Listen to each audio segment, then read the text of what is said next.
बिहार में बहार है नारा था, नीतीश कुमार हैं। आज बिहार में बहार है, भ्रष्टाचारियों की कतार है, मोदी के नफरत से दिल जार जार है, बचाना केवल अपना अपना परिवार है, यूं बिहार में बहार। अटल जी के नेतृत्व में जब हमने एनडीए बनाया, वो देश के इतिहास का पहला गठबंधन था जिसने अपना कार्यकाल पूरा किया। जानते क्यों?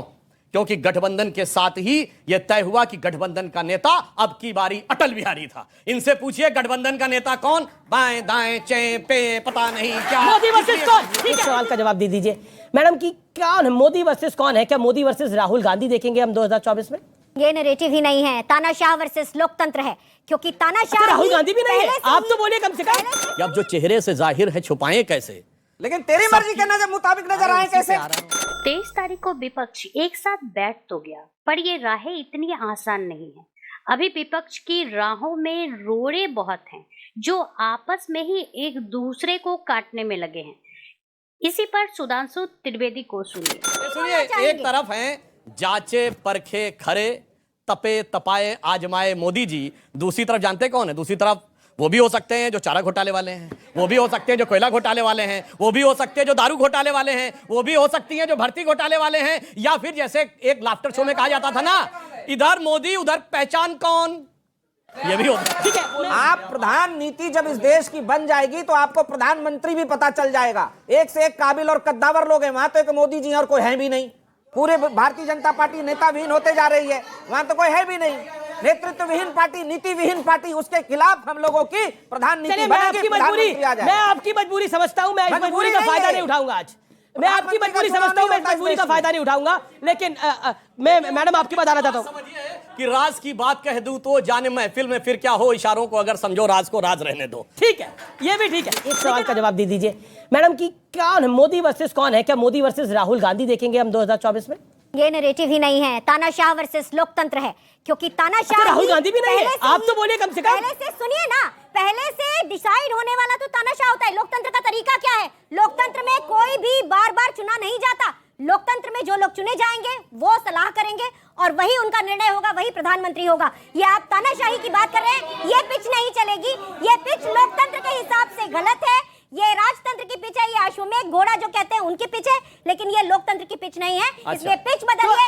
मोदी अपराजय आप राहुल का नाम नहीं ले सकती। मोदी अपराजय, राहुल गांधी का नाम नहीं ले सकती।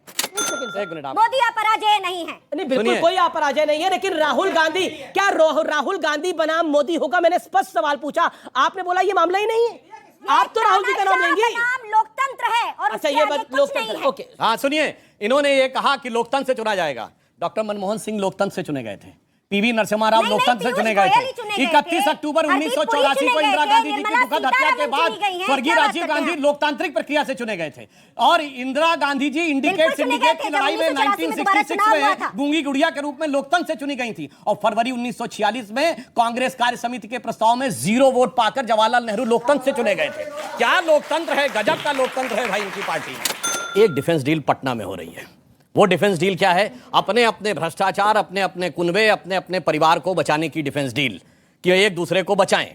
आज जो कुछ पटना में हो रहा है, मुझे इसमें 2 बातें याद आती हैं। एक तो 23 जून का दिन है, 25 जून से कितनी निकटता है जिस दिन इमरजेंसी लगी थी, और एक लिविंग जनरेशन में कितनी दुनिया बदल जाती है। लालू प्रसाद यादव जी जेल में थे मीसा में, maintenance of internal security act, और कांग्रेस को उखाड़ने का संकल्प लेकर उनकी बेटी जब हुई थी तो नाम उसका मीसा इसीलिए रखा था। अब सुनिए, नीतीश कुमार जी जेपी आंदोलन के समय युवा नेता के रूप में कांग्रेस के खिलाफ संकल्प लेकर खड़े थे, और आज दोनों कांग्रेस के झंडे तले आकर देखिए कैसे मल्लिकार्जुन खड़गे जी और राहुल गांधी जी को रिसीव करने पहुंचे। और एक महत्वपूर्ण बात है, बिहार ही वो धरती है जहां भारत के इतिहास में पहला मुख्यमंत्री पद पर रहते हुए जेल गया भ्रष्टाचार के आरोप में, लालू प्रसाद यादव जी, जो आज की इस मीटिंग के साहिबे मसनद हैं। He is the chairperson. Nitish Kumar ji तो हरकारे हैं, जैसे कि आदमी जाता है संदेश वाहक के रूप में, यहां चले जाओ वहां चले जाओ। जलवाए जलाल तो इस समय लालू प्रसाद यादव जी और उनकी पार्टी का है, क्योंकि नीतीश जी की पार्टी तो तीसरे नंबर की पार्टी है। तो आज हकीकत क्या है कि जो दिख रहा है विचित्र दिख रहा है।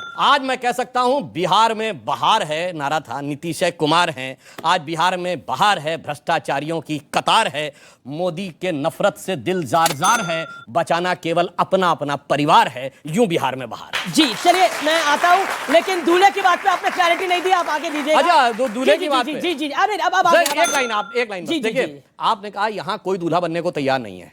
सबके मन में हसरत जरूर है। नहीं, प्रमोद तिवारी ने बोला दूल्हा दूल्हा आ जाएगा। नहीं सुनिए, वो दूल्हा दिख नहीं रहा है। आपने फिल्मों की बात कही, सुनिए आपने फिल्मों की बात कही तो मुझे याद आया 90 के दशक में गोविंदा की एक फिल्म थी, इसका गाना था ना मेरी मर्जी जी, उसमें एक लाइन थी, मैं अपनी शादी में ना जाऊं मेरी मर्जी। तो यहाँ का दूल्हा यही बोल रहा है, सब दूल्हा बनने को तैयार है। अब मैं रुक करता हूँ। सुधांशु त्रिवेदी जी ने एक बात बहुत अच्छी कही है कि पटना से डिफेंस का एक बैठक हो रहा है। किस चीज का डिफेंस करेंगे? पहला लोकतंत्र का। ये जो अकेला भारी, ये जो तानाशाही प्रवृत्ति है, और मुझे शक है कि भारतीय जनता पार्टी को भी वो कह रहे कि तुम लोग भी मेरे साथ नहीं हो, मैं अकेला ही इन पर भारी हूं, तुम लोग भी चले जाओ, सुधांशु जी भी चले जाए, वो अकेला भारी। इस तरह के तानाशाही प्रवृत्ति के व्यक्ति को 23 जून की आज की जो बैठक है ये इतिहास बताएगा। इन्होंने एक बात और अच्छी कही कि 25 जून को इमरजेंसी, अघोषित इमरजेंसी पिछले 9 साल से इस देश में है। विपक्ष की तमाम पार्टियों को टारगेट कर करके सताया गया, और उधर से जो लोग भ्रष्टाचारी थे इनके यहां गए, वॉशिंग मशीन में हेमंत विश्व शर्मा धुल गए, नारायण राणे धुल गए, और तमाम धुल करके इनके यहां सब। अच्छा एक बात बता दीजिए, सत्य बाबू आज इनके पार्टी में वॉशिंग मशीन से धुल करके आपने फंसा दिया सुधांशु त्रिवेदी को, जोरदार ताली आज इनके लिए।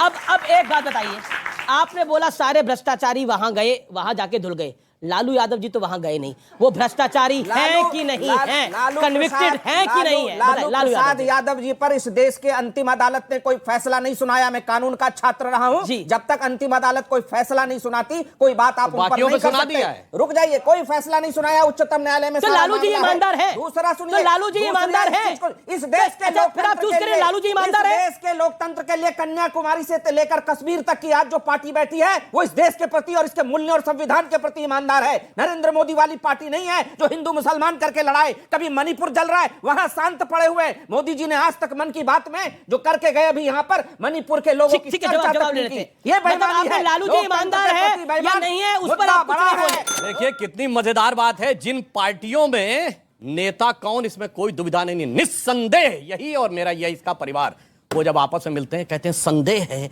बाद में तय करेंगे कि नेता कौन होगा। कहते हैं कश्मीर से कन्याकुमारी तक जो पार्टी है, मतलब कांग्रेस के झंडे तले आ गए, कांग्रेस के फरमाबरदार हो गए। अमित जी याद करिएगा, मैंने आपके प्रोग्राम में कहा था कि राहुल गांधी की यात्रा का बीजेपी से कोई लेना देना नहीं है। वो किसको हैसियत दिखाना चाहते हैं? नीतीश कुमार को, केजरीवाल जी को, ममता बनर्जी को।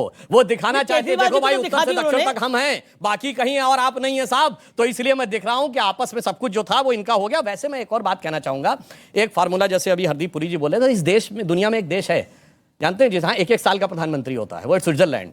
शायद उस ढंग का एक फार्मूला ये लोग बनाए तो आपस में इनकी कुछ एकता हो सकती है। तो कल्पना कह रहे हैं मंडे टू फ्राइडे, कल्पना सुनिए, सैटरडे संडे छुट्टी पर रहेगा देश क्या? नहीं सुनिए तो, उम्मीदवार अरे भाई अब जो हकीकत है वो बोल दिखा नहीं पा रहे, चेहरे पे कुछ और है, मैं जाहिर क्या करें कि अब जो चेहरे से जाहिर है छुपाएं कैसे?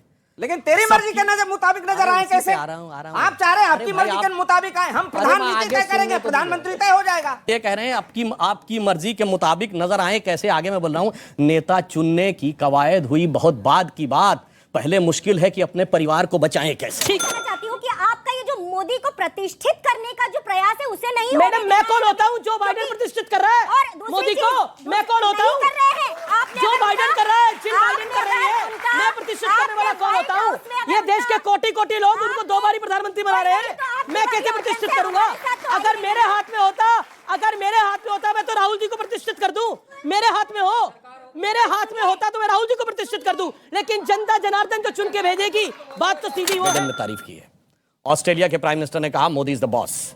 और सुनिए, पापुआ न्यू गिनी वाले ने पांव छुए। अरे भाई, मैंने एक देखा यूट्यूब के ऊपर कि एक पाकिस्तान वाला कह रहा है, वो कौन सा मुल्क है जिसके वजीर आजम ने मोदी के पैर छू लिए, तो कहता पापुआ न्यू गिनी। कहता हाँ वो पापुआ। तो वो कहता है बताइए वहां का वजीर आजम मोदी के पांव छू रहा और हमारा वजीर आजम जगह जगह पांव पकड़ता, पैसा दे दो, उसके बाद से पैसा नहीं मिलता है। और राहुल गांधी जी के ननिहाल इटली की prime minister Giorgia Meloni Modi ji की तारीफ कर चुकी हैं। और जहां इन्होंने कहा सांसदों की चिट्ठी, अरे भाई अमेरिका के सांसदों की झूठ पे झूठ, अरे इस देश के सांसदों ने लिख के दिया अमेरिकी संसद को कि मोदी जी को वीजा नहीं देना। शर्म आनी चाहिए। ये देश की सार्वभौमिकता का अपमान, संप्रभुता का अपमान, लोकतंत्र का अपमान, संवैधानिकता का अपमान, इतना बड़ा अपमान हुआ था, मगर उसके बावजूद आप देखिए काल चक्र की गति देखिए कि इन्होंने अमेरिकी संसद को लिख के दिया था कि उनको वीजा मत दीजिएगा, जबकि उन्होंने कभी अप्लाई नहीं किया था। आज 2 बार अमेरिकी संसद के संयुक्त सत्र को उन्होंने संबोधित किया, 21 तोपों की सलामी ली। और सुनिए जो इन्होंने बात कही, बैरक ओबामा ने क्या बोला था बराक ओबामा ने द प्रॉमिस लैंड में लिखा कि 26/11 के बाद भारत की सेना आक्रमण करने को तैयार थी, मगर मनमोहन सिंह की कांग्रेस सरकार ने इसलिए डिसीजन नहीं लिया क्योंकि उन्हें डर था उससे उपजे वातावरण से भाजपा को फायदा होगा। मुंबई के हमले के बाद ये द प्रॉमिस लैंड अपनी किताब में लिखा है। ओबामा जी ने जो कल लिखा उसका भी जवाब सुधांशु देंगे, लेकिन एक बात बताइए, ओबामा जी ने जो राहुल जी के बारे में लिखा था उसका जवाब ओबामा ही ऑथेंटिसिटी है तो अच्छा, अब ओबामा की ऑथेंटिसिटी कल कहा कि प्रधानमंत्री नरेंद्र मोदी जो है वो अपने धार्मिक अल्पसंख्यकों के साथ उनका व्यवहार सही नहीं है और मैं होता तो उनसे सवाल पूछता। ये कल कहा, उस सवाल क्यों नहीं होता है? बराक ओबामा क्या है? अमेरिका के पूर्व राष्ट्रपति। आज राष्ट्रपति कौन है? बाइडेन। ठीक है, और सुनिए पार्टी क्या है? उसी डेमोक्रेटिक पार्टी का। अब बताइए, आज खड़गे जी कहेंगे वो बयान है या राहुल गांधी कहेंगे वो बयान है? अगर इतना ही प्रॉब्लम है तो ये देखिए, ऐसा कुछ नहीं है जो नरेंद्र मोदी को पहली बार मिला है।